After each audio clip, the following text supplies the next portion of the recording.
Convict come up, the legend of Romulus. The humble origins of Rome present a jarring contrast to the magnanimity which would eventually define its empire. To suggest that this highly influential entity, country and civilization emerged from incredibly basic beginnings is not only a hyper-underscoring but also a warping of the facts. It is curious, indeed, that the prima facie, i.e., on the surface, mundane yet unsavory details of Rome's origins have not been more critically examined.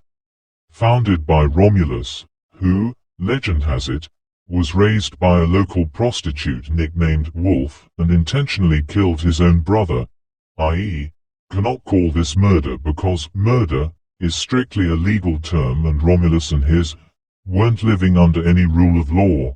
It would then be an inaccuracy to term this event as murder, so it's intentional killing. Rome's initial population consisted of individuals whose moral compass was, at best, questionable, or ethical depth was generally on the shallow end of the kiddie pool group culture-wise.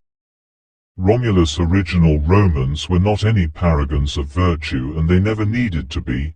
They were beggars, thieves, and killers, so urgently in need for sustenance-level belonging and growth, that they turned to taking women to secure wives. These actions were not just acts of malice, they were a feature of personalities and a culture, willing and less squeamish about engaging in conflict and issues with their new in-laws over their ill-gotten brides. In this story, there exists not a single truly admirable character, and cynically, there didn't need to be human perfection for them to attain human glory, or the strong legacy many of us reflect on currently, thousands of years later, and continuing to make the rounds among the contemporary generation.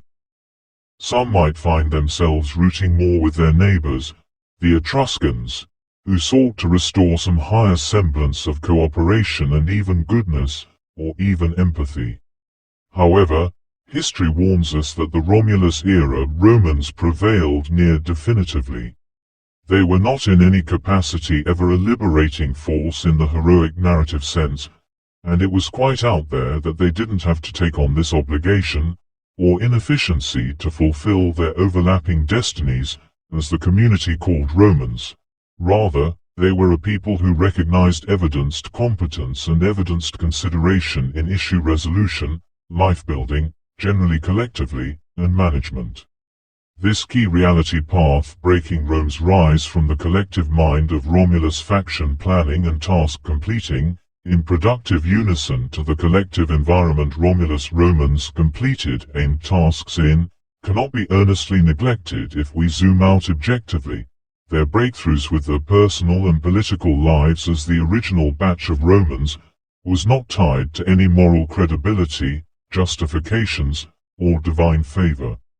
Only perceived ones. Rather, it was their functioning as a group and competence to achieve, which allowed him to seemingly suddenly flourish.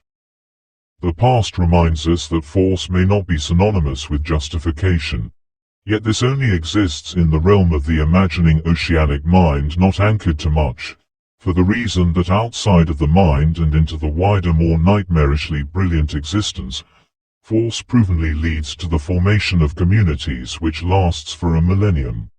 I guess they call this sustainability. In considering the mature details of the Roman come-up, one must recognize that competence dynamics or power dynamics, influencing or shaping the human story or human politics, does so, tragically more than imagined ideals of certainty in the world which should be, and not in the world.